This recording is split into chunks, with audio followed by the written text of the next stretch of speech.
লা লিগা football. Defending champion Real মাদ্রিদকে পয়েন্টের ব্যবধানে পেছনে ফেলে স্প্যানিশ লা লিগায় শীর্ষে থাকার চ্যালেঞ্জ আজ বার্সেলোনার।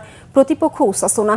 অলিম্পিক স্টেডিয়ামে বাংলাদেশ সময় রাত 2টায় মাঠে গড়াবে স্থগিত হওয়া ম্যাচটি। লা লিগার নির্ধারিত সূচিতে গত 8 মার্চ ওসাসুনার বিপক্ষে ম্যাচটি খেলার কথা ছিল বার্সার, কিন্তু দলের সিনিয়র চিকিৎসক কার্লেস মিনারো গার্সিয়ার আকস্মিক মৃত্যুতে সেদিন ম্যাচ শুরুর 20 মিনিট আগে স্থগিত করা হয় খেলা। নিজেদের সবশেষ লিগ ম্যাচে অ্যাটলেটিকো মাদ্রিদকে 4-2 গোলে উড়িয়ে 27 ম্যাচে রিয়ালের সমান 60 পয়েন্ট নিয়ে শীর্ষস্থান ফিরে পায় হ্যান্সি ফ্লিকের দল। একটি ম্যাচ বেশি খেলেছে রিয়াল।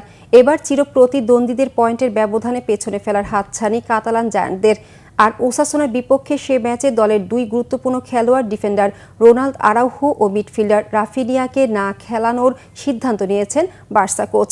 অথচ আরাউহো উরুগুয়ের পক্ষে না খেলেও রাফিনিয়া ব্রাজিলের পক্ষে আন্তর্জাতিক ম্যাচ খেলে তড়িঘড়ি করে আটলান্টিক পাড়ি দিয়েছেন।